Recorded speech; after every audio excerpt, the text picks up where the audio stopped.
Welcome to the Pro Cheerleading Podcast. This is the only podcast that gives you a raw and unfiltered perspective of what it's really like to be a professional cheerleader.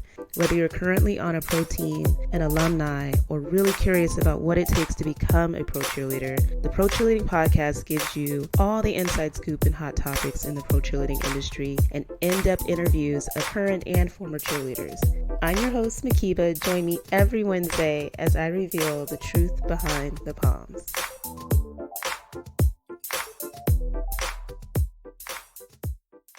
Welcome to the Whip My Hair episode. I have been wanting to do this episode since the beginning of time.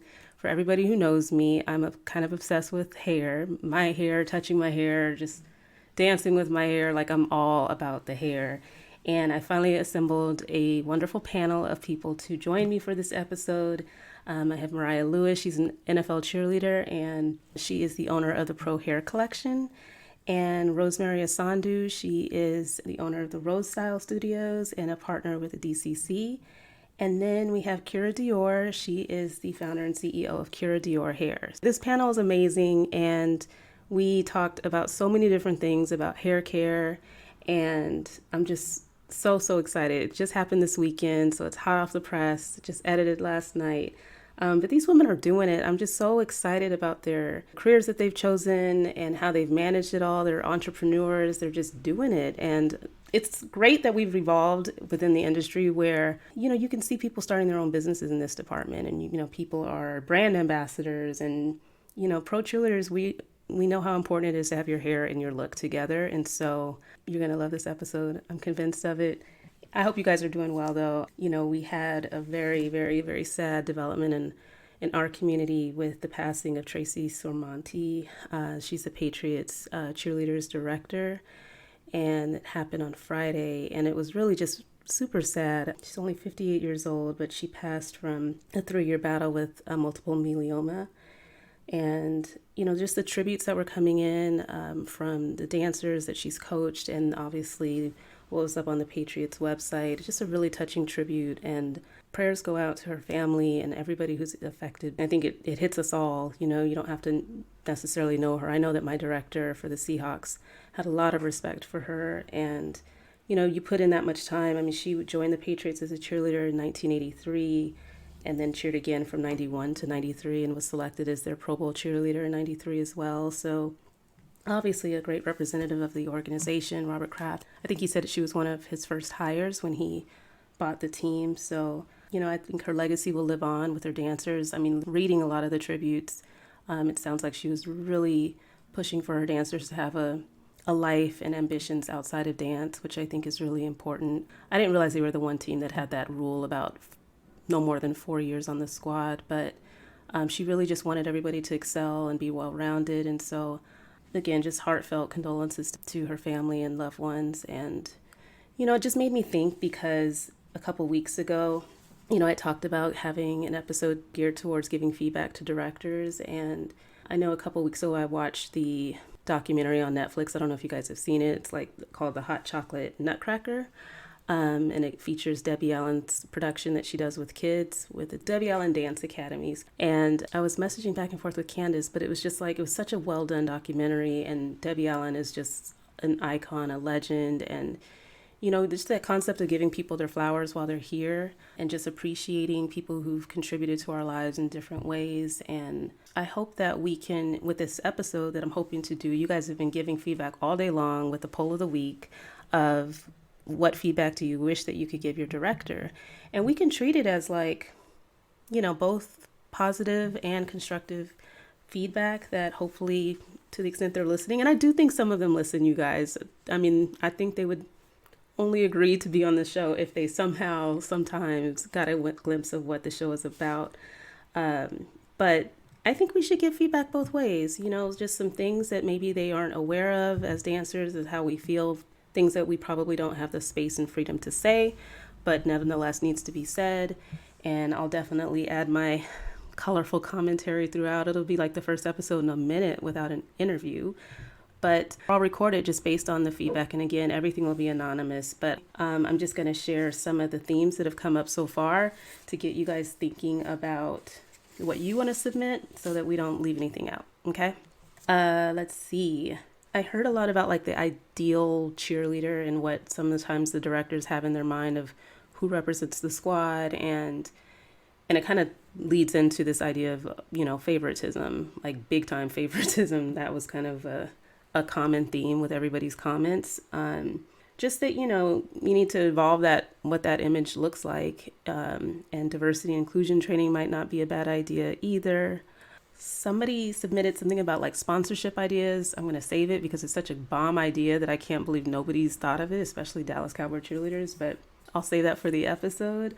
One other theme that came up was the use of social media, using it to promote the team, the entire team, not just, some random few. I mean, we have like 30, 40 people on the team, so it should definitely be a heavy rotation of literally everybody that's on the squad and helping us get to know the people that are on the squad. I just still feel like social media, maybe we should just turn it over to an expert or like a committee, like some of these teams do, having like a social media committee that really is a lot more hands-on with it and thinking outside of the box with it. Instead of just a picture, give us some deets about the people, give us some information from their bio, give people shout outs, love, let us know what their interests are, what they're up to. I think that would be just a better use of social media to promote the entire team. And then let's see. I mean, I think this is a big one, but these positions as director are really, really hard to come by, right? But what experience is really like required to be a director? What should be required? Should they have dance experience? Should they have management experience as a manager? That's what, in my personal opinion, what I think that's lacking sometimes. Should they be able to do the choreography, or what's really that resume looking like? And to what extent do the teams actually do a thorough job vetting people versus what I've seen sometimes is there's like a grooming of somebody to take the place of the director, and it's kind of like handpicked versus an actual competitive process. But that's a big one too. The personality, being too nice versus, maybe not being very appreciative of your team. And, there's just that balance. Like, should you be strict? Should you be nice? Should you be everybody's friend? Like, how should you run your program? So love your thoughts on that. And then just how practices are run, making an efficient use of people's time, helping people be prepared for practice, knowing what you'll go over. Just trying to help people be their best so that it's a good use of everybody's time and it's not, trying to catch people slipping, even though you should have your stuff together, you're professionals. So anyway, there's a lot there and I'd love to unpack it more.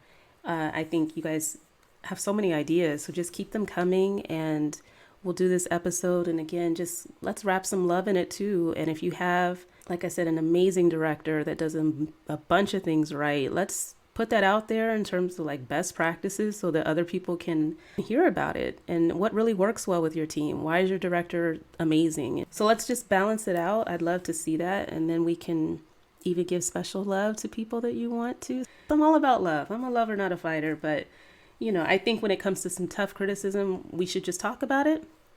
Truth behind the Poms. We can keep it real and just say like, what's kind of right versus wrong. And I think there's certain things that you can't really like argue about, right? It's just like the right thing to do or a more objective way of doing your job. And so just feedback, and you could forward the forward the podcast to your director. No, I'm kidding. You should, but nobody's going to do that, right? But we'll just hope that they listen and that they can actually appreciate some of the feedback, since we don't really have the ability to give it. This is our community, and I think we're all a part of it. We're all touched by everything. I think it's just good to let people know how you feel about them, if they've impacted your life, if they were really supportive through something that, some tough times that you've experienced personally outside of dance.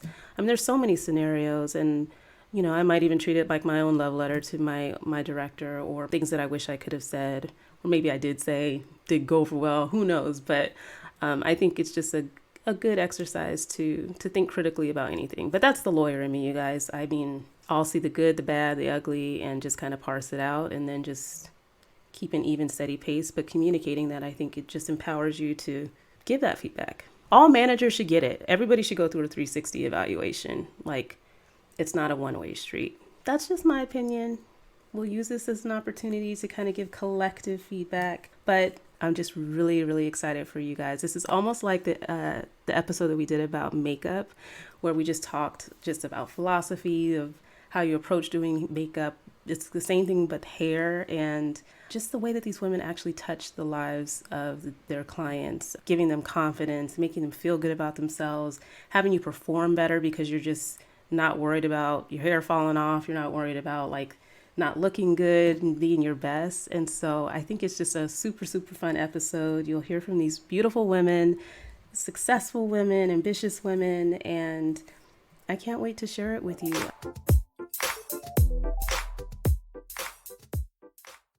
Thank you guys so much. Okay, I really wanted to do this episode about hair for like forever, and was trying to think like, how can I talk about hair by myself? And I was like, no, I need to get like a panel together that would be able to just talk all things hair. I love hair, pretty boring with my own, but I just love all of the trends and seeing what everybody's up to. And I've noticed each of you from, your businesses. I can't explain how excited I was that you guys were interested in doing this panel and making time on a weekend. So thank you. Thank you.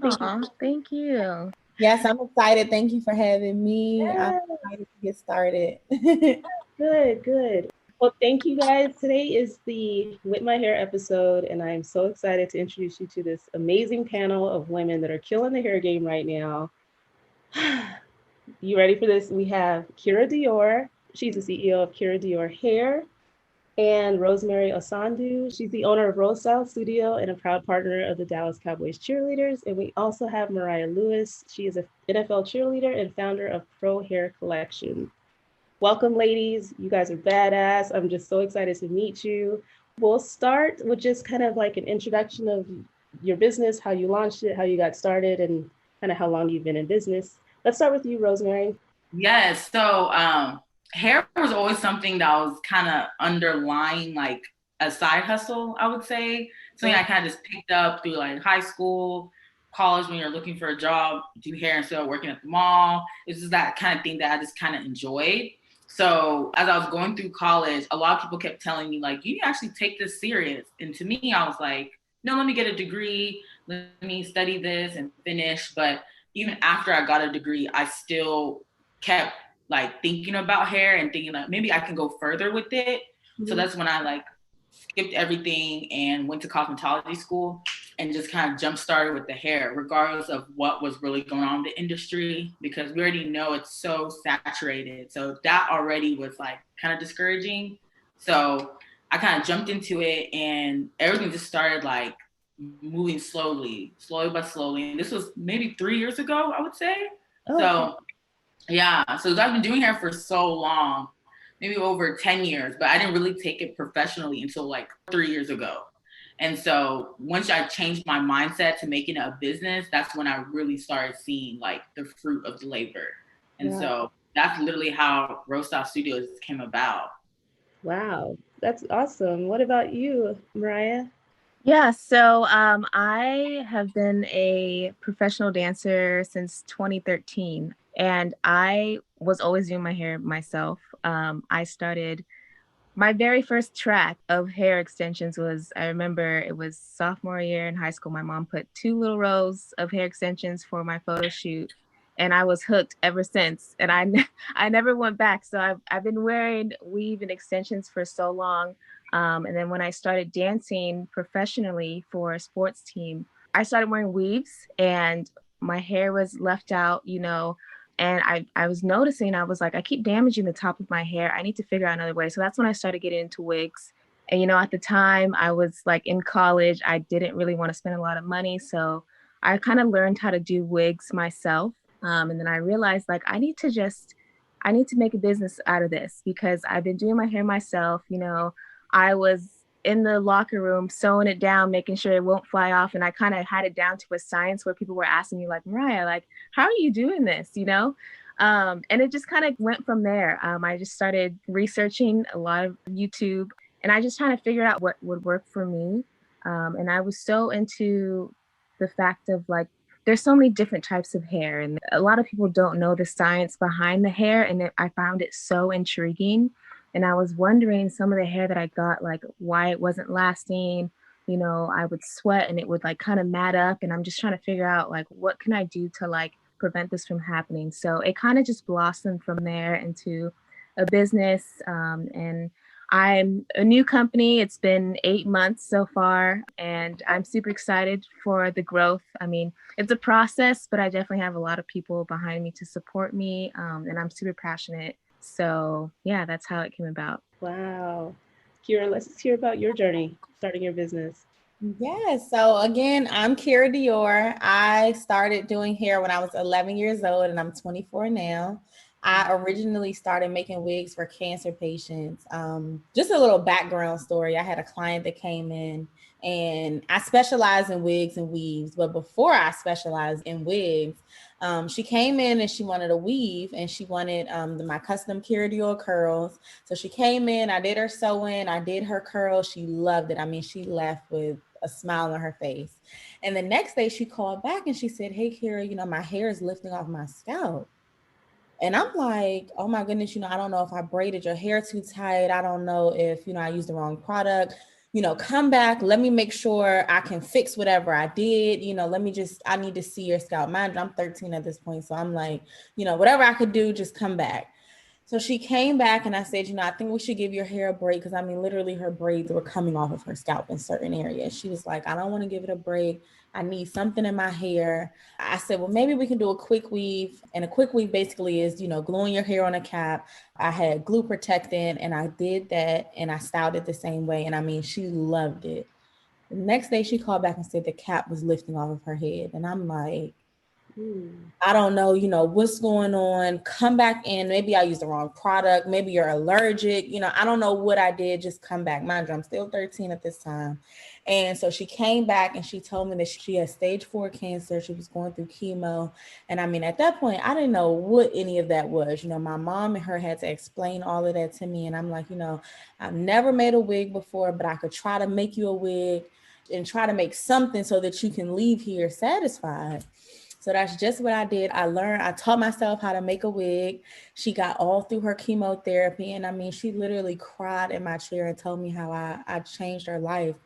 And I mean, it still gets me kind of emotional today just because it just showed me how us as hairstylists can change someone's life by just doing their hair, by just providing a hairstyle of things that, you know, that we just put on, you know. So that just really motivated me and inspired me to want to just be that hair doctor, because at first I wanted to be an anesthesiologist. I didn't even want to do hair, but of course that was my passion.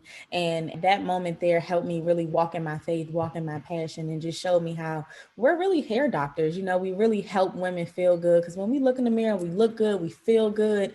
And that's really a true statement. And I just love to help women feel that way. And that's initially how I got started, but I've always been an entrepreneur at heart. I sold candy all through from elementary school to high school. That's what gave me the money to invest in my business. Now I'm actually bi-coastal between LA and here, the DMV area. And I've worked on multiple movie sets and TV shows, hair shoots. So that has definitely molded me into the entrepreneur that I am today. I run a multi-sector business of actually being a hairstylist. I sell hair and make wigs for cancer patients. And I'm just growing into the business owner and the businesswoman that I am now. And I'm excited to, you know, just to see my success grow. So I'm excited to connect with all of you ladies. You guys hear this badass panel. I'm gonna try not to curse this episode, but when I get excited, I tend to curse. But you guys are all so dope. We haven't even gotten started. This is just like question number 1, and I'm already just blown away by each and every one of you. So hearing about, you know, the philosophy and kind of like the passion that you guys have for hair is truly, truly inspiring. I mean, I'm not a part of the panel, but I know the reason why I'm obsessed with hair is just because of that same thing that you said, Kira, that it just makes you feel like when my hair is not right, nothing's right in the world. Like I'm Right. bad attitude, like I don't feel good. You know, it's just kind of like, it just changes your whole outlook and perspective. It allows you to express yourself and be, you know, creative and be different people if you want to.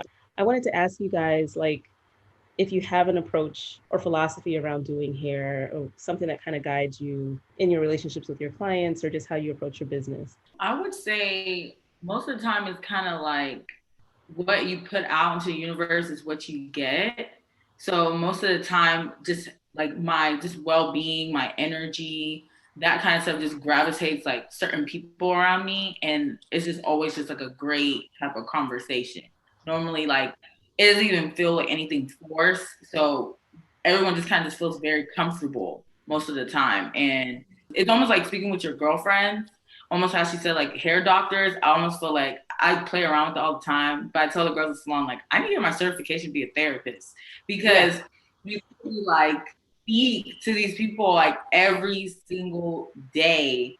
And not like I don't enjoy it. I actually really do enjoy it. Like they put a lot of knowledge to me, but it's almost like there's the philosophy of that. It's just like, it's a really beautiful thing. And every day it's always something new. So I just literally just the energy you kind of put out there is what you're going to get. If you're positive, you're going to get that positivity and everyone's just going to just flow with each other. Hair doctor, hair therapist. I'm trying to think of. It's a real thing. It is a real thing. Real thing for sure.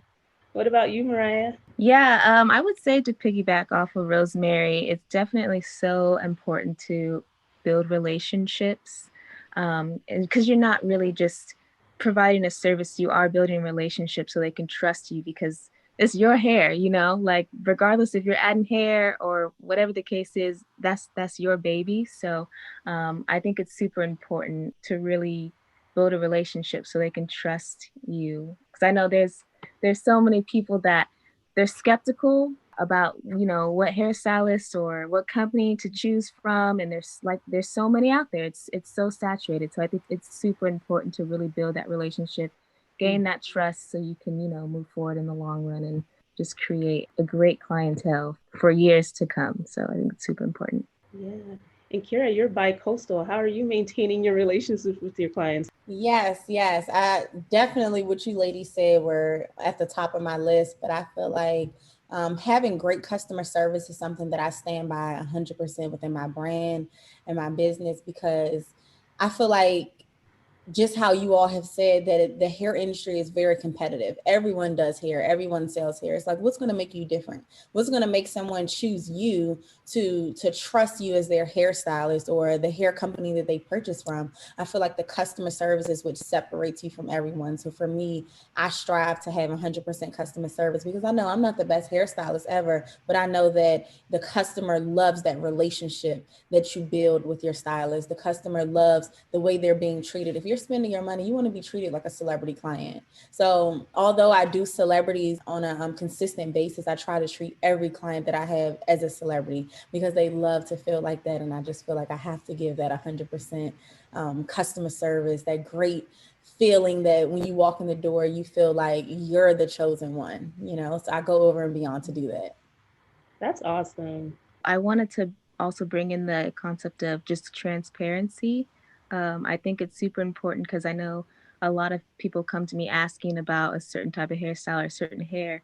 And sometimes you kind of have to be real and let them know, you know, I don't think this will be good for you. Not necessarily in saying that you can, you know, you could do whatever you want, but as a recommendation, I would suggest this versus this, or, you know, kind of just give them options because a lot of people, I think they don't truly know what is also best for them. So it's great to just have a second opinion as well, just build that trust along with the transparency of it all.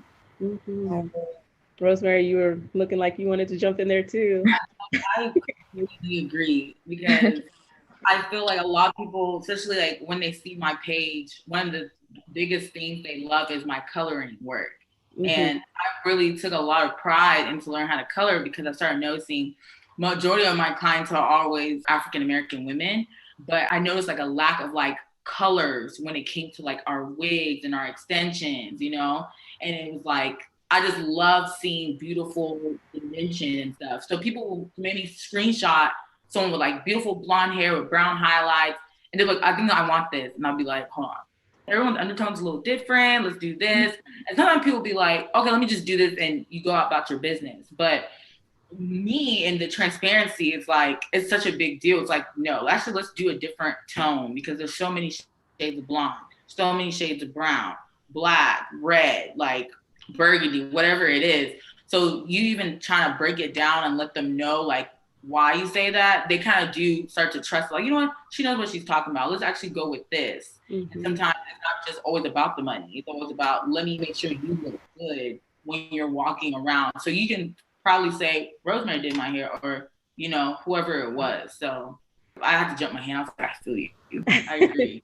I've always been curious with hairstylists, if you feel that empowered to basically be that honest and upfront with someone. I mean, I would always ask my stylist, like, what if somebody comes to you with some picture that's just really not something that you actually can recreate on their head? Like, how do you balance expectations or manage them so that they're not upset when they don't have the outcome that they're looking for? And it sounds like it's communication and being transparent and providing options and alternatives, which helps people get to the right solution. Absolutely. Just being honest with your clients. I feel like they appreciate that, as opposed to over assessing, you know, the situation and saying you can do something when you know that it's really not possible.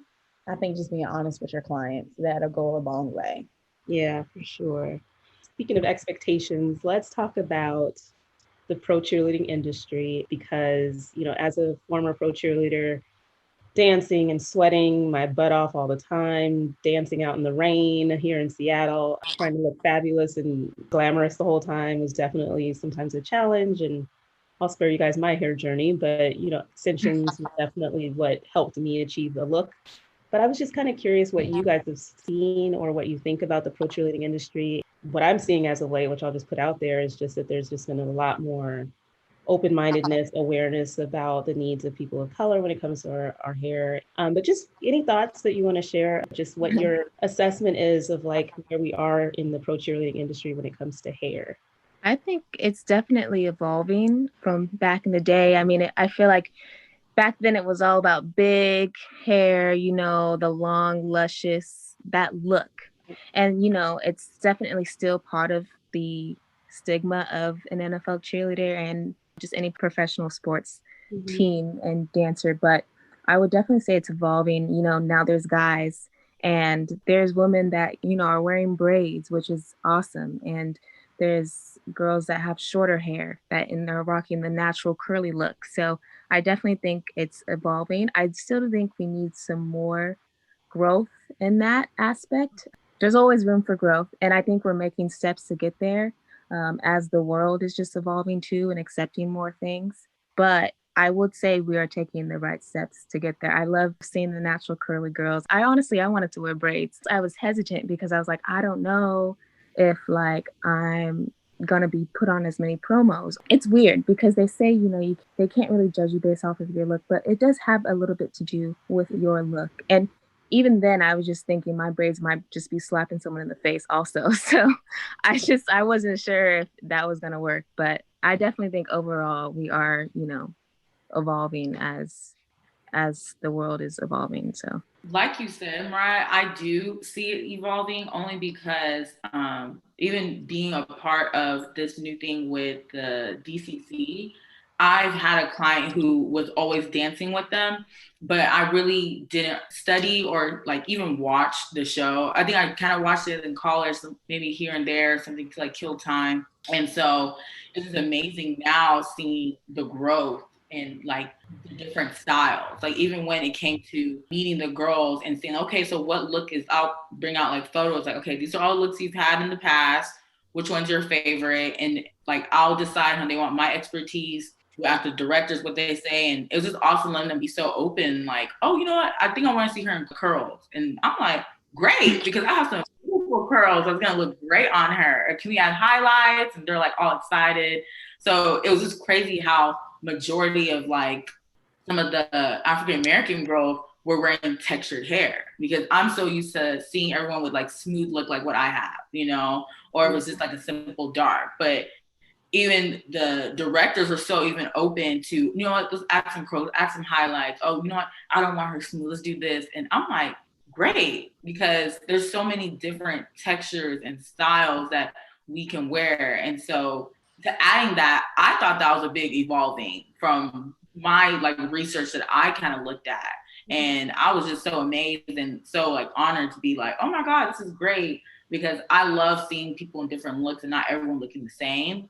And so to see everyone in so many different looks and still feel comfortable, because that was another thing. Like when they did their hair, they'll even reach out like, hey, Rosemary, practice was great, but I don't know what you did, but she was dancing with so much confidence. And I was like, well, I mean, if you look good, you're going to feel good. So that's probably why she was dancing great, you know? And so they're like, yeah, like the judges, everyone loved it. And just that feedback, I was like, okay, it's not just the one side. Now we're like a two-way street. So I can definitely understand what you're saying, Mariah. Definitely, there's a lot of growth. There's a lot of things that can go, but little by little, I'm seeing it. Yeah. Well, one of the things that I just thought about, I was like, wait a minute, when I danced, I mean, it wasn't exactly stated that way, but you had your look. And I definitely didn't feel like I could just be switching it up every 5 seconds. Like 1 minute, you know, Right. I'm looking this way, and next I'm showing up at an appearance looking that way. And, you know, that level of like flexibility was just nowhere part of the program. Kira, it makes me think of one of my favorite people, but Candace is one of your ambassadors for the Washington football team. I think I was just so amazed, like, wow, she can just be one thing one day, and she just wears so many different units from yours. But what have you observed, I guess, in the pro cheerleading space? Yes, definitely. I love Candace. Candace is my first pro cheerleader that I've worked with, and she's one of my brand ambassadors. So I'm sure you guys see all the different units that she switches from and how comfortable and confident that she is. And I definitely see the growth because when she first came to me, she was actually a client of mine for a year. And I always would say, well, Candace, have you ever thought about wearing wigs? And she was like, oh no, I can't wear a wig. That's not an option. It might fly off on the field. I'm like, I promise you, it's not going to fly off. I'm like, just let me try it one time. I said, I would be like, if it fly off, like I would pay you. So she was like, okay, we could just try it. So we ended up trying it. At first, we started where we would actually sew it down. And I'm like, I promise you, even though it's a wig, if I sew it down, it's definitely not going to come off. So we did that, and she started getting comfortable because, of course, like you say, they have to have their set look for the entire season. And little do they know, I mean, it is kind of boring, and we start to get bored, wearing one hairstyle for the whole year. So it's like, where's the versatility? Where's the flexibility that we could just switch it up and still go back to our everyday hairstyle? So she loved the fact that I was able to provide different hairstyles where she could still have her signature look, but then also on the weekends or date night or just fun time with the family, you can switch it up to different styles. So just to see how comfortable she was and confident within herself to do that, and the fact that I was able to open the door for her. And then also the directors were open for it. They were, first it was straight, and then it was the year after that, it was like, okay, we like you in a textured look. We want to see, some wavy hair, some color. Her signature is definitely color. And then now she has that textured look. So I definitely see the growth by the short time that I've been associating with her being a cheerleader and actually providing hairstyles for her. So I definitely see the growth, and I see it going further than where it is now, and just changing the hairstyles, and everyone being comfortable with that and not having to feel like I can't do this because I don't know if I'm going to get picked up on certain gigs, or, it's very important to see the growth in that so that you're comfortable. Because a lot of people, like you said, you'll be like, oh, no, I'm not going to do that because I may not get that opportunity that I would have gotten if I would have had straight hair. And it's horrible that we have to go through that as a community. And it has to change. It's only going to change when we work together and continue doing what we're doing. Could not agree more. I just have to say, like, the first time that I did meet Candace in person was at Pro Bowl, and in Orlando, right? Yeah, okay. In Orlando, and just watching her dance. She's an amazing dancer, of course, but I was like so in awe of her hair. I was like, what is she wearing? That where she could just kind of, I mean, I know how I dance, and it's not like I was scared anything was going to fall off, but when I was shocked when I found out it was a wig, because I'm like, I'm just slow when it comes to how the hair miracles actually happen, but I was just like, how is she able to just move it like that, and the flow of it? Because you know what it's like, I'm just thinking of all the things that I look for, the extensions, if I do a pirouette, I want to see how the hair moves when I do it, and when I flip from one side, like, does it look like, nobody can see the hand motions that I'm doing, but you guys know what I'm talking about. The movability of the hair. And I would just remember being like, oh my gosh, whatever she's done to her hair, I just have to know. And then I started to see her posting about it. But I can totally see like the confidence building in the dancers, because when you know that your hair is tight, you know that it's not going anywhere, when you have the flexibility to experiment, I mean, you feel even more like Superwoman. Yeah, it makes the world of difference when your hair is on point. Seriously. Yes. And I was just gonna say sometimes I'm actually in awe because now we don't sew anything down at all. And even when she's dancing, doing Oh, everything, what? I'm like, dang, Wait, can't how? come off at all. Wait, You don't sew it down? Where wait, do Don't you sew how? it sew? down at all. No, You we sew don't do that wig anymore. rib? Wait, what do I you put a do band then? in it. I put a band in the unit. I put combs in the unit, and the actual units that I constructed has an embedded elastic band in it. So I make it very tight and snug to her head. It's customized 100% just for her, and she can dance. If she picks a wig up today, right now, we don't sew anything down, and she can go dance. Wow, that's amazing. That is so. Sometimes I be like, "Oh my God, I'm nervous. She dancing all crazy." Because me, when my not sewn down, I don't even want to go to the fair. Like I'm Right. like, oh, Telling you. do I need No, a I have to have mine down. Yes. crazy. Like I don't want to do my shit. Unless Like, she sew something down when she get in the car, or but nothing is sewn down at all. So I definitely I pat myself on the back sometimes just because I'm like, wow, Candace, you make me look so good as well. Because it's a wig and it's not sewn down and it hasn't fallen off. So knock on wood. That's amazing, man. Honestly, that is the beauty of wigs too, I will say, because I used to do a lot of stuff in just like entertainment as like doing background work and videos and stuff like that. Like sometimes you have to like change your hairstyles like right off the bat. Like they're gonna throw something else on you, or you gotta do some like braid out twist or something. And you can't do that if you have a weave, you know? So like it's so nice to have a wig that you can make it look like your own hair. And then if you need to just take that thing right off and, you know, Go do on what to you the need to next do. one. Yeah. Yeah.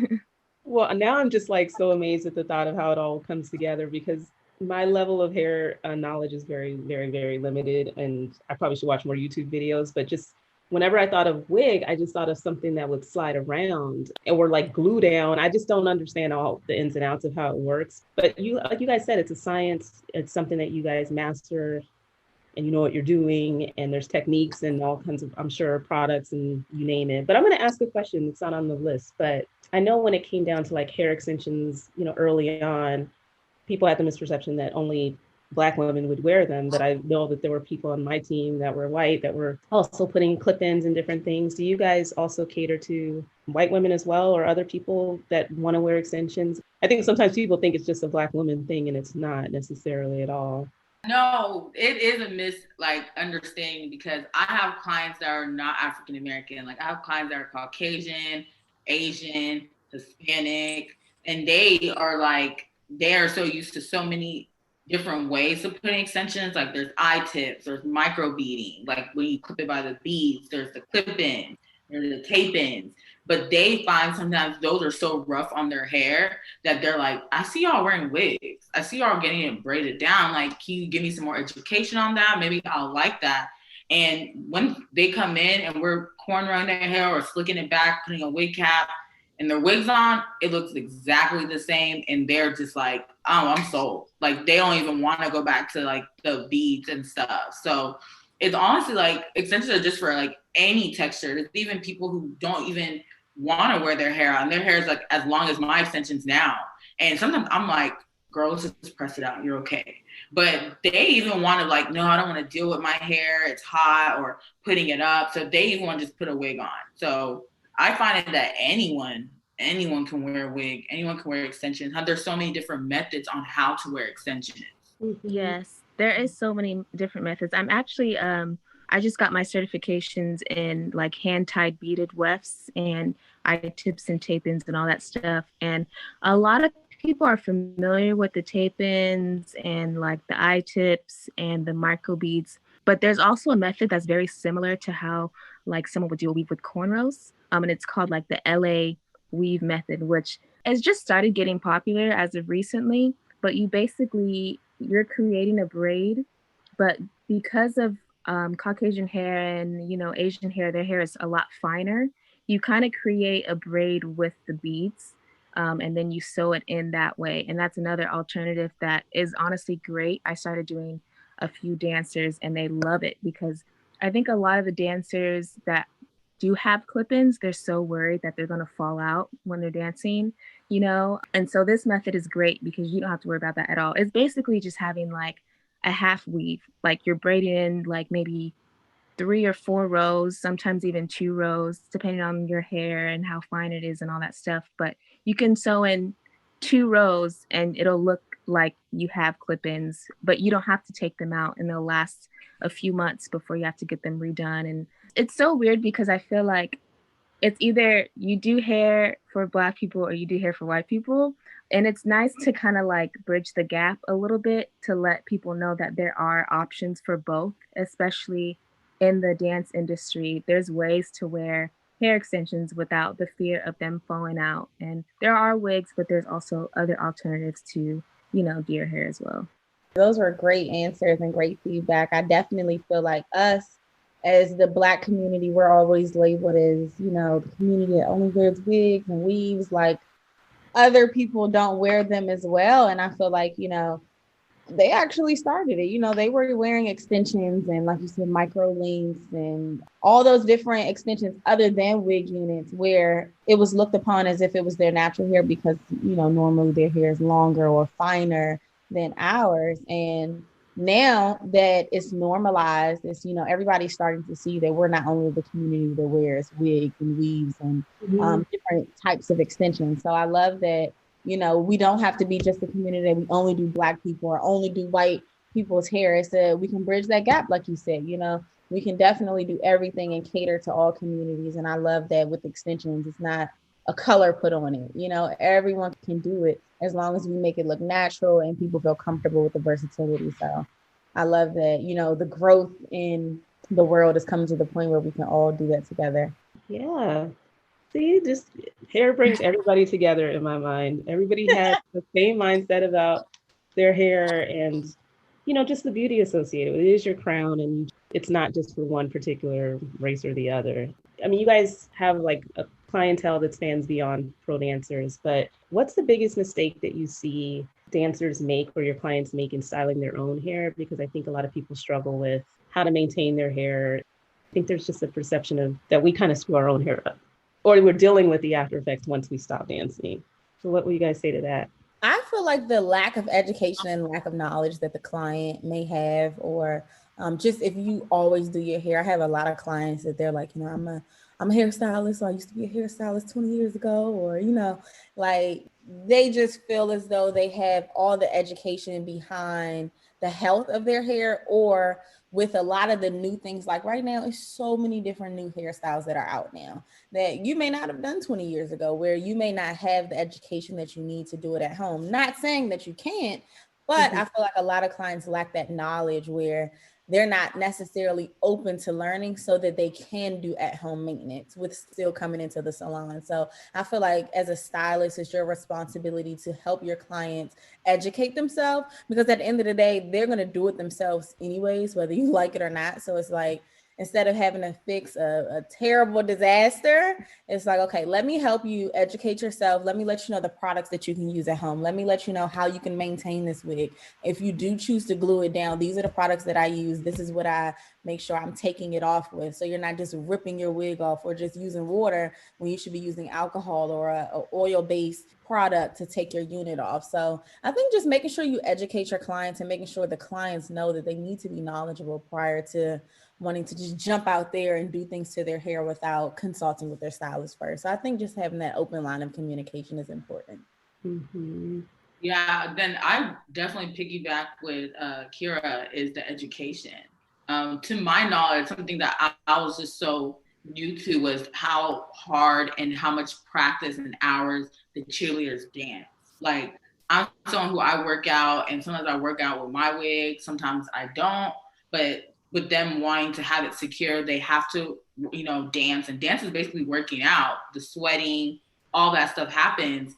I wasn't really understanding the amount of hours that the girls were putting in. Like, these are like 20 hours, 40 hours, you know? So it's a lot of sweat. It's a lot of like matting that could happen. So that education is such a big deal, because sometimes they may come in and be like, Rosemary, you curled my hair. It was so great.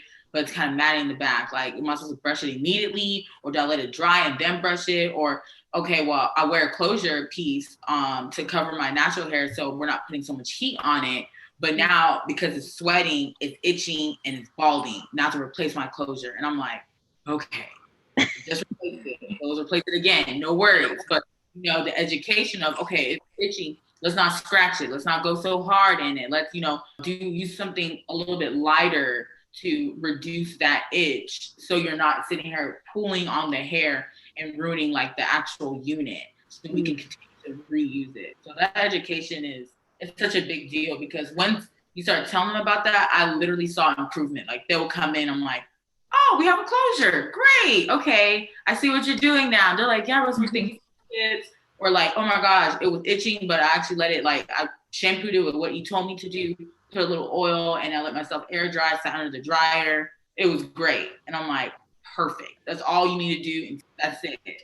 You know, even the heat thing, like, everyone wants to look good at every game. And sometimes they're curling their hair maybe at the highest level. And I'm like, nothing more than 300. But then they're like, shoot, close to 500. I want the curls to stay. So I'm going to put my hair back and forth. I don't want it to fall, you know. But sometimes so much heat over and over, regardless if it's extensions or your natural hair, it can be damaging, you know. So just letting them know, like, okay, this is the proper way to use it. Make sure there's no products in the hair before you use it. You know, use this spray instead of this spray to hold it.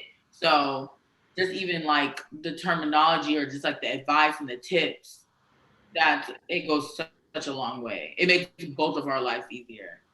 I bet. Yeah, definitely, Rosemary. I feel like my biggest mistake when I first started dancing was I was putting heat in my hair all the time. Like, after practice, before practice, you know, like, it was ridiculous. And it got to the point where my own hair was damaged so much. So I feel like people should take in consideration how much we have to have our hair looking great. And so the times that we don't need to have our hair looking great, just give it a break and just chill and relax. Because I don't think a lot of people know. Well, I know for me, we have to look good at rehearsals too. So like, we have to have our hair done at rehearsals. So even that, plus promos, plus games, it's a lot. So the times that I don't have to do anything, I'm not putting makeup on, I'm not touching my hair, like, I'm just relaxing. And I think that can go a long way. And as well as the heat, you know, Rosemary, like she said, as less heat as possible is always great. Well, that's definitely a myth. You know, it's always the highest setting for heat, you know, whatever you think that's going to make equal straighter, curlier, whatever it might be. But I'm still kind of guilty of that, just because I don't know. Me too, don't worry. Learning, I got notes that I'm taking from this episode. No, but I think, to your point, just the amount of sweat. I mean, I think that even when I was wearing a weave, that just felt like what was killing my hair, or at least driving me the most crazy, was just all the sweat, you know, from practicing, and just feeling like, oh my gosh, am I washing my hair too frequently? Because I mean, that sweat kind of really needs to, in my mind, wash off. Like, just when it sits on your hair, it almost feels like it's just tearing it up. You guys can let me know if I'm wrong about that, but you know, all of those things that you feel like, oh gosh, I used to tell my stylist all the time, like, when I stop dancing, I just don't want to be bald headed. Like, can I just still have some hair somewhere?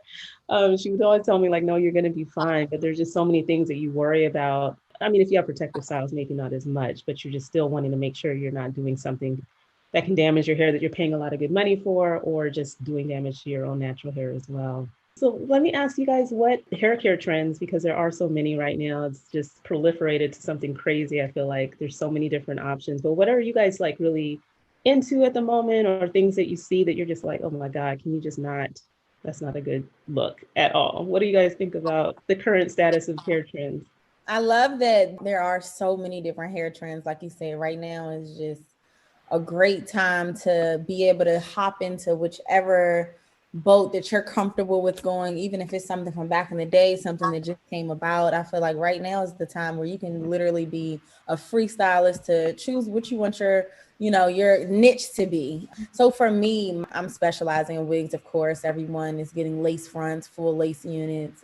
Everyone is into lace more than any time but now. So for me, when I have different shoots. I love to step back into like the 80s and the 90s and pull different hair looks from there, because in my day-to-day basis, I'm doing what's trendy. You know, I'm doing the trendy styles. So I love to pull those styles that nobody is doing right now or only for those shoots, and try to still correlate them into my clients slowly, but just trying to get people to step out the box. So I love to kind of do a 360 when I can, and try to curate some new looks that are not as trendy, but still things that probably will come back around in the circle, because really things repeat themselves and trends repeat themselves as well. So eventually we'll probably be wearing the styles that our parents and grandparents and other generations were wearing before us soon to come. So I love to kind of recycle those hairstyles and do them over, but also still staying trendy as well. I love the half up, half down, like the half pony look that you have. I love that, just to shake it up and do something different. I mean, and it looks so natural and fun, and I like that one. Yes, and that was a wig unit I had when I did that, and when I did it on canvas as well. So it's just a cute, fun style, like you said, that you can just throw on, not have to do as much maintenance, and it's super cute and trendy. Yeah. I've always been a less is more type stylist. I just always love just like the natural look of everything. Not saying like if it's even into textures, because I specialize in like wigs and extensions. But one thing I'm really loving is the half up, half down and crimp. And like those beach waves, like the straight ends. I just think those are just so like, they're just so beautiful to me, and they're so much fun. And I was actually really excited when crimps came back, because I've always had a crimper, but no one's really crimping their hair. But now everyone's doing it with like a ponytail. They're doing it with their hair down, with the half up, half down. It's like they're taking it to different limits to the point where it actually looks really good. Like it looks great. So I hope that stays. The beach wave, I hope that stays. Especially when it comes to like on set stuff, like the really creative baby hair. Like I'm not a baby hair girl.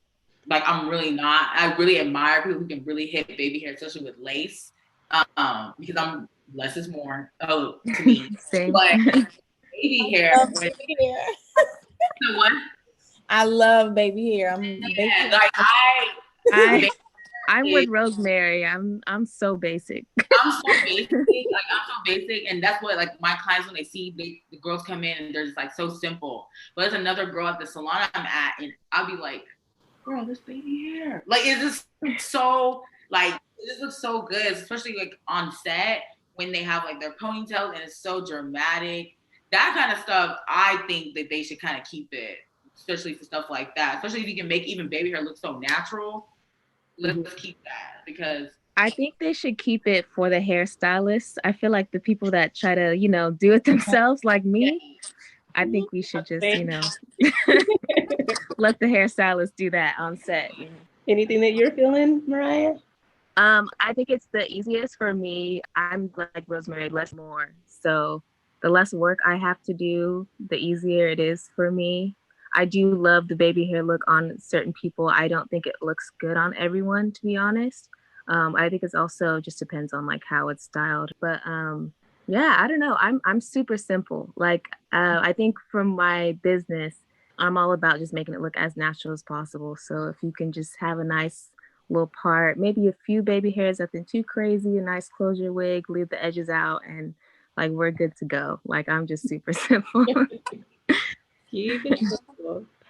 Well, let's see. I did come up with a drop it like it's hot, which is like the lightning round that I do at the end of each interview, a hair version. So if you guys are down for it, we'll do that, where you guys can have like a quick shot at answering the first thing that comes to mind. You guys want to play? Oh gosh, I'm really bad at this. I'm really bad at keeping it a quick lightning rounds pace. So do the questions. I thought you were gonna have us dancing. I'm like, I can't dance now. I can do the question. Okay. Well, I feel like Kira, you almost answered this, but you can add on to that if you want to. But if you didn't do hair, what would you want to do for your career? You said anesthesiologist, correct? Yes, I wanted to be an anesthesiologist, and then I also wanted to be a track star. Like I wanted to run track. Okay. Totally not a workout type. What event did you do in track?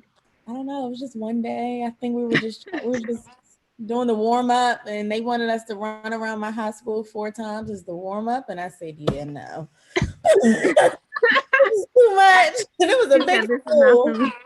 No, but I think in today's age, if I had to do something else, I feel like I would be really big in real estate. I'm really big in investments right now, so I do a lot of stocks. I do a lot of investments. So I feel like if I had to choose something else right now today, I feel like I would be a really big time investor, 100%.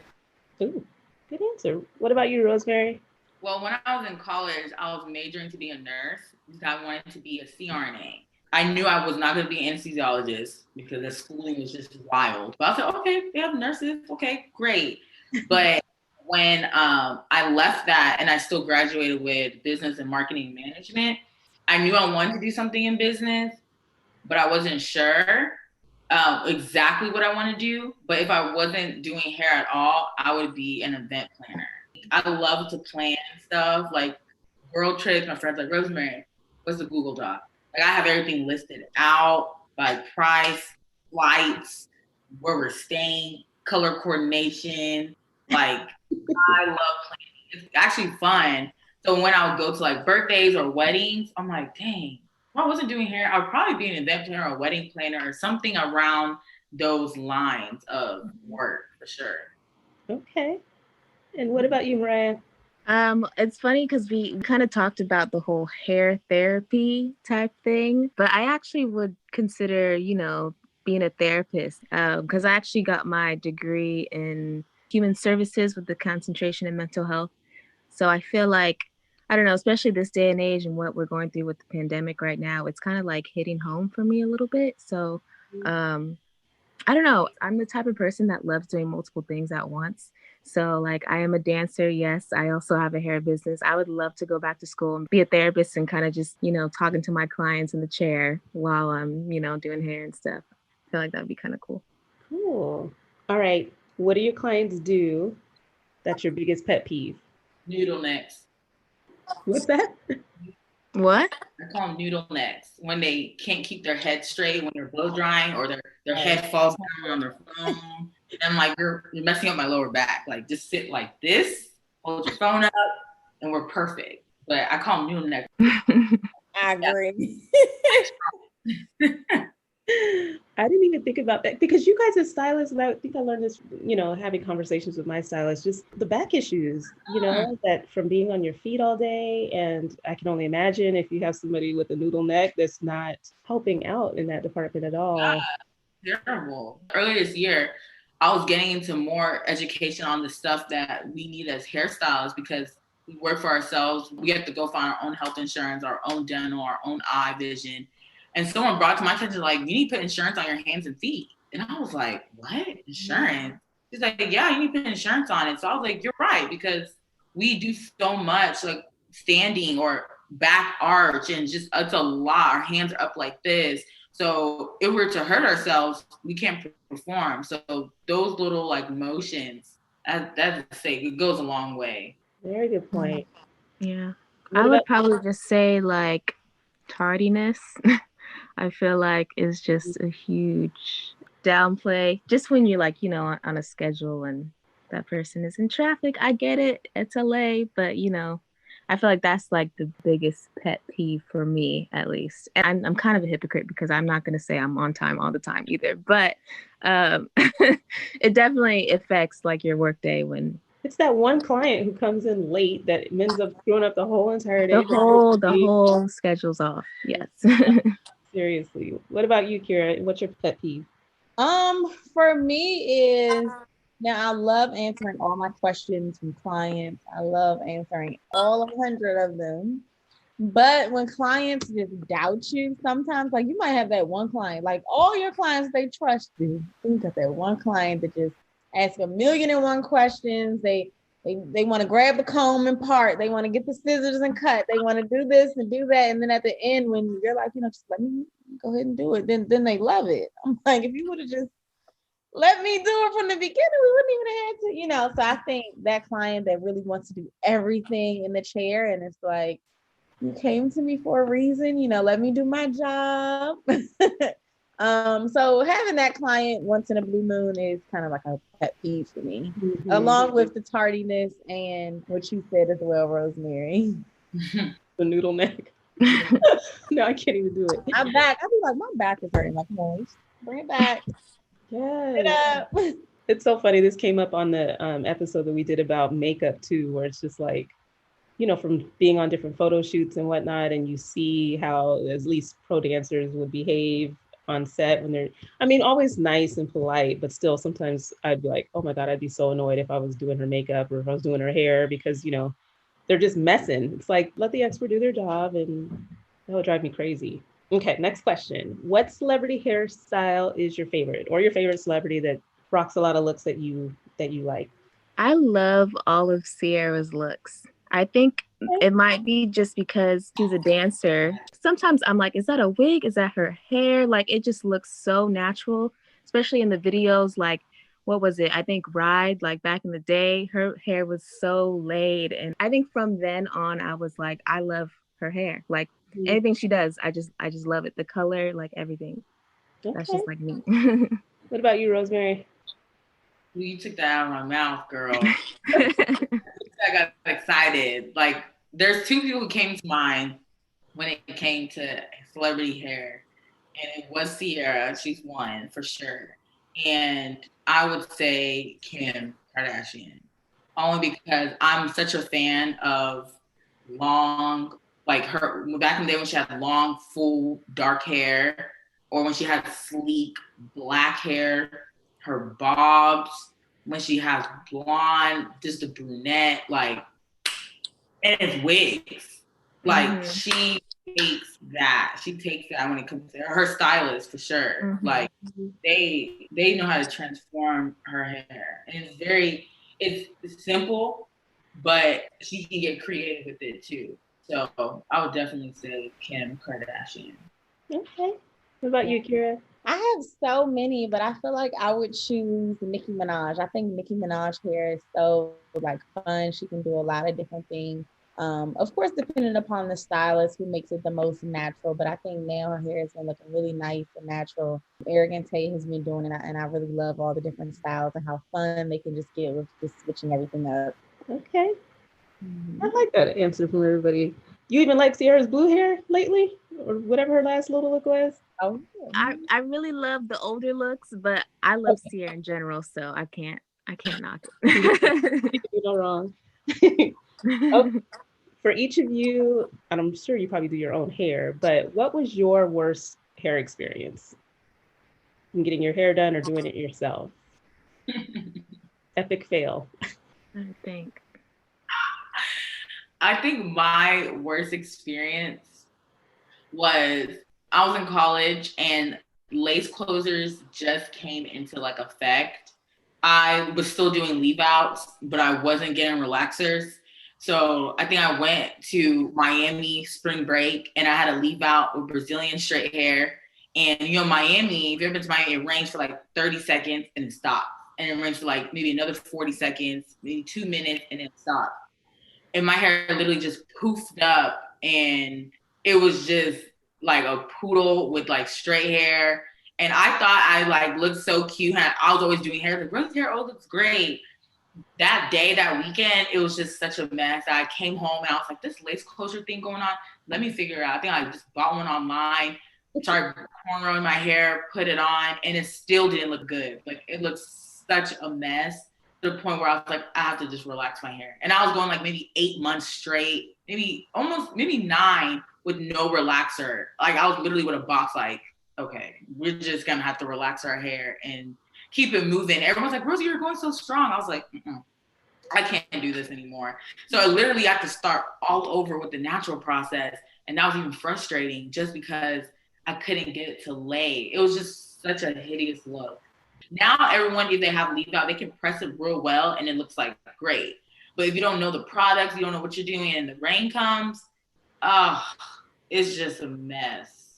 It doesn't even have to be the rain. I feel like the humidity in Miami, my first time down, I had the Yeah. FaceTime, like I had the press and you couldn't tell me nothing, step out, airport, all the airport doors did was open and it was just this like this oven door of heat and moisture. And by the time I looked in the mirror when I got to the hotel, I was just like, what happened? I had no idea. Like I couldn't tell that it was swelling into this major league after. It was so bad. It didn't even rain and it looked like I've had a bad hair moment. I actually have another bad one, but I don't even know. I just remembered, this is when I started finding out about wigs and weaves when I first started dancing professionally for a sports team. And I remember I had a track falling out. And I remember we were at a game and I had a track falling out and I was like trying to sew it in, but I didn't have enough time. And I remember I went on the court, we did our performance and did like some like hand movement where we had to put our hand back to the back of our head. And my track literally fell out like while I was dancing. And I remember I had to just like hold it. I had to have a fist the whole entire time and just keep it in my hand. Luckily, it was like towards the end of the dance. But I remember I had to have my hand in a fist the whole entire time. And I just had to like play it off. play it off. I think I blocked that out of my memory for a minute because I completely forgot about that. But Oh my gosh. Yeah, that's like worst nightmare is any hair catastrophes where you can't play it off. I mean, if it flies across the floor, that's one thing, you know what I mean? Like, oh gosh, I feel for you. What about you, Kira? I haven't had any bad hair experience because I've done my hair myself as well. I would say like when I was a kid, when like my mom was doing my hair because she couldn't do hair at all. And I think that's half of the reason why I was like, you know what, let me try to do my hair myself. Going to school looking crazy. So ever since my mother had her hands in my head, well, when she stopped having her hands in my head, I think everything started to get a little better and I didn't have to experience anything bad anymore. I'm such a perfectionist, so anything before I actually wear it or try it, I like tried a million times. So I've been blessed to not have any like hair catastrophes, I'll say. Good. That is good, especially if you can do your own hair. Because I don't know, if I were a stylist, I would think that the last thing I'd want to do is my own hair. But I guess if you know what you're doing, you might as well do it yourself. It definitely gets to the point sometime where it's like, dang, I done made everybody else look good and I'm looking crazy. Now I don't even have time to do my hair, or I have to be late to the event because now I have to do my hair, and I just took over the amount of clients I said I was going to do, or maybe someone was late because they were in traffic. Now that was the time that was for me, So I think the best part about now, you can have a wig ready on standby just to throw on. But yeah, I think that's the biggest thing. I gotta try to get into this wig game. Y'all making me want to do. You'll never go back, I promise. You'll be addicted. Oh my gosh, it's been so long. Addicted. Clients got collections like it's handbags. It's crazy. And they make Seriously. I have one client that has like 36 wigs in mine, and I'm like, sometimes I'm like, okay, no need to spend any more money. I don't even want to take any more of your money. Yeah, it gets really like, girl, you got two of the same ones. I know they're not denim jeans, but come on, like they're talking wear and tear. I don't even want your money. Like, it's okay. We're good with the first 7. Like, it's literally, it's addicting. They're collector's items. For sure. A lot of my clients are changing their extra room into their wig room. Like, it's crazy. People's husbands hate me. They're like, can you keep your wig on? Can you keep some hair on at night? And I'm like, that's a whole nother conversation because the husbands are like, enough is enough. Ooh, what products would you guys not recommend? I would say anything that has to do with gel, like heavy, like sticky gel, or like heavy oil products when it comes to extensions. I think a lot of people like to use this kind of stuff to lay their hair, but there's alternatives. And it really either dries the hair out or it just makes it so like gunky or heavy. Like, I like flawless hair that just moves. And so some people will put like something so heavy and it's like stringy and it's so even hard to rinse it out, even with hot water. Like, it just doesn't come out. Instead of you putting something heavy like that, you can use like, maybe a little styling wax, or you can use like a foam, but it's not like spritz or it's not like something heavy, you know? I don't know if that makes sense, but No, it does. I think that's the biggest thing. Yeah, or when people in extensions, they use natural hair products on their extensions. I'm like, no. Don't go in your sink and grab what you use on your natural hair because it is two different textures. It really goes down to the textures, not even like by the race. It's the textures because you're using stuff that's great for your natural hair and it's coils or it needs heavy products or it needs moisture. And you're dealing with something that's like so lightweight. It's just a bad comment. It's like oil and water. Yeah, no, that totally makes sense. I'll say using products in moderation. It goes back to just making sure you educate and make sure your clients are knowledgeable, because I feel like some products we can use and it will be perfect. And then if the client use it, like you say, they might use too much, or they'll put that natural hair product on their regular hair. Because for me, like I still use a lot of product. I still use certain gels for curly hair. I still use mousse as well, but it's in moderation. Like I still use spritz on some things. Like if I'm hot combing a full lace unit to make it really have that look of it being like that hump in the front that everybody goes for, or if it's for an avant-garde hairstyle and you really want that volume in there, I may still use that product, but in moderation. So I feel like just not being knowledgeable on the product. And if your clients feel like they have to use a lot of product, then just educating them. Because I don't even really recommend my clients to use a lot of product at home. And if I do, I might tell them exactly which ones, because they just get out of control. Yeah. Probably guilty of using too much product when I do use products.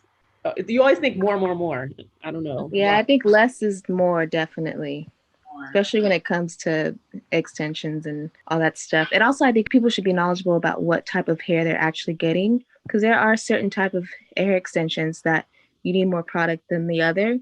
So I think it just goes back to just education and being knowledgeable about what hair you're actually putting on your other hair. Okay, last question. What do you enjoy the most about your profession?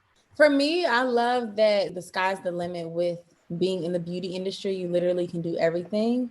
Anything you put your mind to. So I feel like I'm definitely getting in the space of just trying everything out, of course, at a young age, and being in a space that you can do that. And it's not far-fetched or outside of the industry you're in. It's literally so many different things you can do in the beauty industry. So I love that about my brand, my craft, and even just the industry that I chose to build my career in.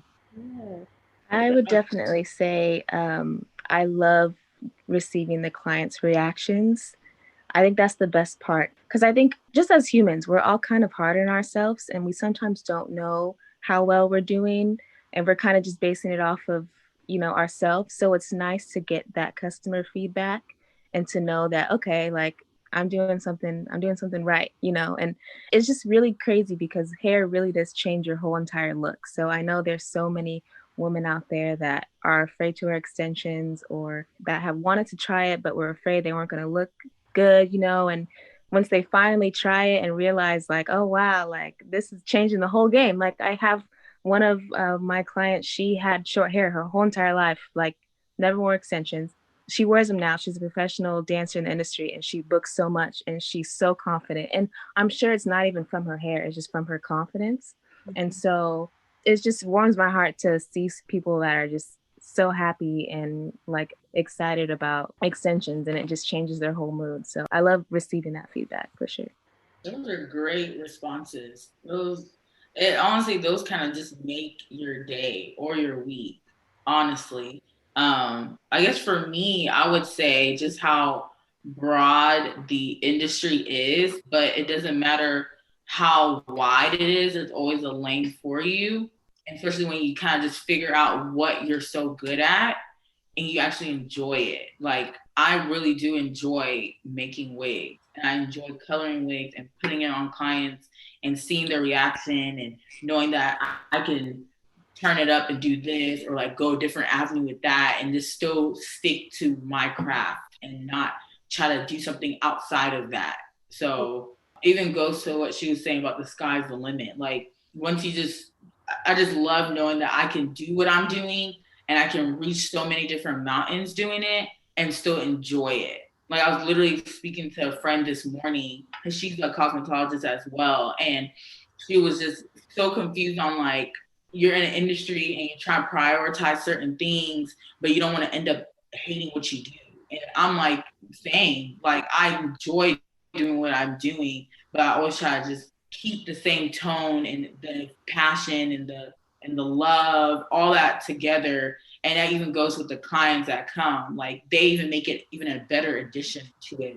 That every day you're actually like, I'm not going to work, but ooh, I can't wait to go to work. I already finished this wig last night. I can't wait to put it on her, and it's gonna look great. So I say that would be for me. Okay. Well, you guys, I really appreciate you guys making my hair episode come to life. I didn't even know if I could pull this off. Definitely, like I said, not talking about myself and my hair, but just appreciate your expertise and your time and the gift that you guys have that you're sharing with everybody. Obviously, you're touching people, you're helping build, instill confidence in people, and it makes a huge difference, especially if you're a performer. So I just appreciate your time and thank you guys for participating in this Whip My Hair episode. Any last thoughts that you want to share? I just want to say thank you for even thinking of me, thinking of having us here. This was a great episode. I can't wait to see it all come together and actually see it air. I just want to reintroduce myself again. I'm Kira Dior on Instagram. I'm Kira Dior Hair. I look forward to following all of you ladies and possibly connecting in the near future. Yeah. Here's the plug moment. So go ahead and plug your business. Thank you, Mhkeeba, for this opportunity. Definitely. This is actually my first podcast. So thank you so much for the opportunity. My business is called Pro Hair Collection. It is for anyone that wants to really know about what hair is best for them, knowledge about what is the best hair. And I do sell wigs. I do sell bundles. I also do hair, specializing in micro beaded wefts and tied wefts and all that stuff. So my Instagram handle is Pro Hair Collection. You can also follow me on my personal page, Mariah Lewis, I think with 2 underscores. If you just want to, ask me questions, even about dancing and my pro dance history. And I've been doing pro dance since 2013. So I do have a lot of knowledge. As far as auditioning, I know audition season is coming around too. So if you guys have any questions about that, what you think your hair should be, or just a look in general, I think I can shed some expertise on that as well. So awesome. And last but not least, Rosemary. Yeah, so Mhkeeba, thank you so much for even setting this up. When I got your email, I was like, this is new. I haven't really seen this. And when I went on your page, 2 of the dancers were already following you. I'm like, oh, okay, let me check this out. So it's actually awesome to bring like light to even this topic and to so many other topics that you probably even shared based on your experience. So it's even awesome to connect with other people in the industry. Like I'm so big on seeing other men or women who are in my industry doing their thing, because there's so many different ways you can do everything. And there's so many people that like everyone's clientele is so different, but they still get like the overall experience, So even with me, like obviously I'm the owner of Hairstyle Studio. I specialize in extensions, color, wigs, all that stuff here in Dallas, Texas. We also ship to women all over the nation, maybe around the ship to maybe in the UK. They're getting a lot of inquiries on people in London who want some wigs. And I'm just like, I don't know about that yet, but I'm really open to it, to touch some other heads over there. So my Instagram is Hairstyle Studio. So if you just type that in, you'll see everything that correlates to me in the salon, online, and stuff like that. Awesome. I'm super excited about you guys all meeting one another. And again, just everybody learning more about your business and being able to follow you and reach out with questions and just get that look that you want. I mean, there's no limit on what you can achieve in that department. And I will say, when I went to Paris, and I had a really good stylist back, when I was dancing, but internationally, it's a different situation over there, I'll just say. I was in London and Paris on that trip, and I was stopped multiple times about my hair. So to the extent y'all can take it international, definitely do it, because I think my friend that lives abroad, she's in Turkey right now, but same thing, you're struggling to find what you're looking for. So I would encourage you guys to go big and go hard and just keep doing what you're doing. You guys are amazing. And thank you so much again, seriously. If you guys have any questions for me, definitely hit me up on email. Oh, you do? Okay. Yeah, no, it's for the panelists. I want to know, it's so random, but how many wigs do you personally own? Ooh, that's a good question. That client asked me, and she thought I was gonna throw out like a ridiculous number, and I was like actually embarrassed, like, oh my god, I don't even have that.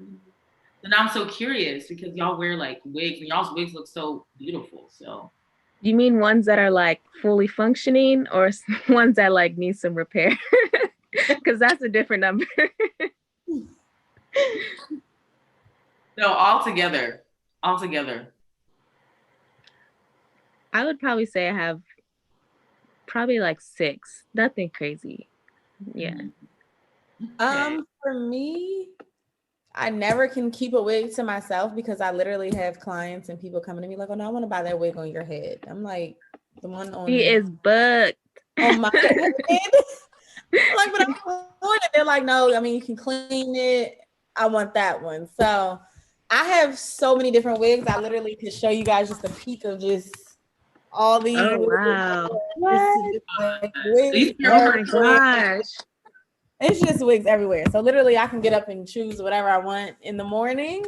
And I probably have like my signature is like a jet black. I love just doing that every day. So I have like one that's like a wig I've had for like 8 years and I just do different stuff with it. But in terms of all the different looks, I just grab something off the shelf and I probably can't keep it longer than a week before somebody is like, oh, let me buy that one. And I'm like, okay. Honestly, I was talking to my mom. I feel like they need to have like a Netflix documentary or series on hair and wigs and stuff. Because I know they started with like, I know Chris Rock had one like back in the day, but I feel like they need to have an updated Netflix series on For something. sure. I don't know. Because I feel like people really don't know. Like the fact that Kira, you just showed us all those wigs, that's incredible. Like that is so cool to me. Yes. No, I would watch. Like, I know there's probably stuff on YouTube, but I'm fascinated by hair. I pretty much, like I said, don't know a whole lot, but just hearing how it all comes together, how much time, I mean, when I see I'm probably going to describe it so terrible, but when you're plucking stuff out of the lace, I don't know, whatever, you're doing something, but everything looks so time consuming. So I'm kind of like, how much time does it take to like make a freaking wig? To me, it just seems like you'd be devoting so much of your own time as entrepreneurs trying to, you know what I mean? Like, how are you balancing the time that it takes to create what you do with just having a life between doing hair, making hair? I mean, it sounds like a lot. Do you have people working for you to make these wigs too? Or are you literally doing everything yourselves? Oh, I have a full team. I literally cannot do it on my own. I now have built a team of 10. I have a full marketing team. I have assistants, I have virtual assistants. I couldn't do it on my own. So now it has gotten to the point where I can really manage a lot of things, but I'm still hands-on every day. So it's very helpful because there's no I am team and I could not do it without them. Wow. Yeah. That's awesome. Yeah, that's amazing. Thank you. That's awesome. I just added an assistant because I'm someone where I'm like, I feel like I can do everything. Like I like everything done like a certain way.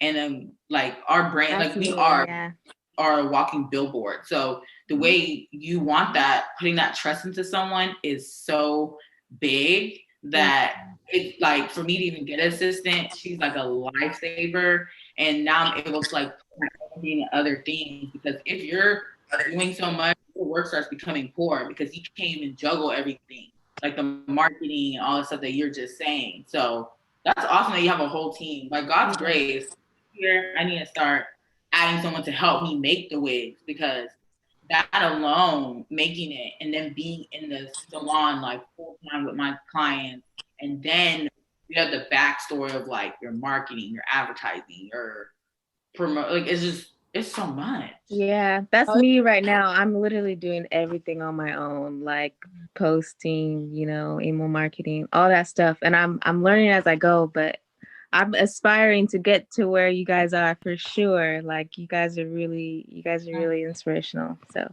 one advice I would tell you is when you get to the point where you really need help, just find help. Like for the longest time, I felt like I just needed help, and I was still like, no, I could do it. But then you start like seeing yourself go down. Even like you may get feedback from customers like, oh, this is not here or this and that. And the customer is always right, and they're always going to be like, hey, where's this, where's that? And you're human. Like people forget, like are human. Like what she said, like we have this business, but we're still at home trying to cook dinner, walk our dog, and talk to our family. Like it's just a lot going on.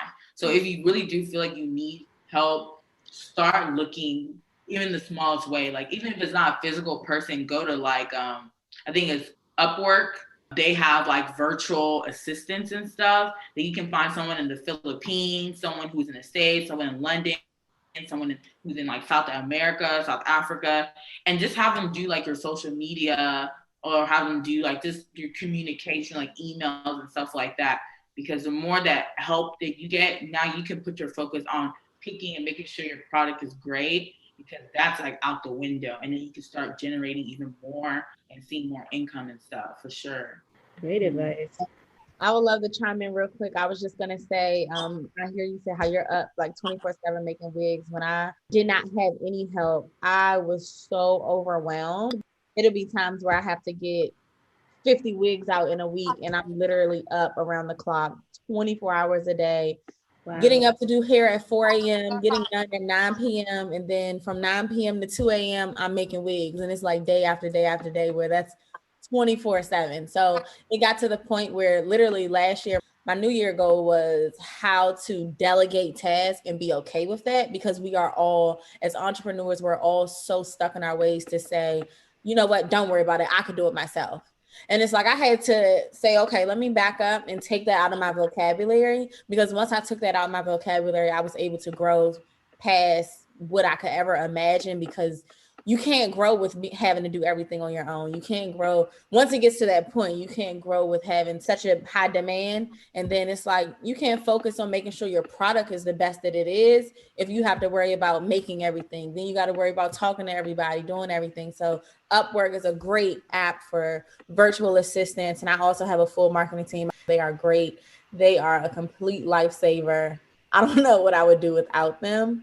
But definitely sourcing a great team is the first start. Of course, once you get to that point, because I was at a point where I was like, okay, I'm not ready for that yet, because it is a full budget that you have to have allotted for your team. It's very expensive, but in the long run, when you start to put together your system for your business, the money will come. Like you can't even focus on the money. You got to focus on your craft and your system. So I think that's very important, something that I've done. And I'm starting to reap the benefits of everything that I've done. That's awesome. Look at this whole little channel connection. I love this. Yes. I picked you all because you really stood out just in terms of your approach, very personable in the way that you presented yourself with your brand. And again, I just think it's so impressive what you all are doing, and super proud that you're Black women holding it down. And I think it's great to share the information and knowledge with each other. So I'm really excited to even hear that. Thanks for staying on a little extra and just sharing information with each other. Hope we all can stay connected. Yeah, absolutely. Definitely. Thank you. Thanks so much for listening to the Pro Cheerleading Podcast. You can follow your favorite podcast on social media at Pro Cheerleading Podcast on Instagram, at Pro Cheer Podcast on Twitter. We're on Facebook, on YouTube, and you can support your favorite podcast on Patreon. Until next time, keep your eyes on the sidelines.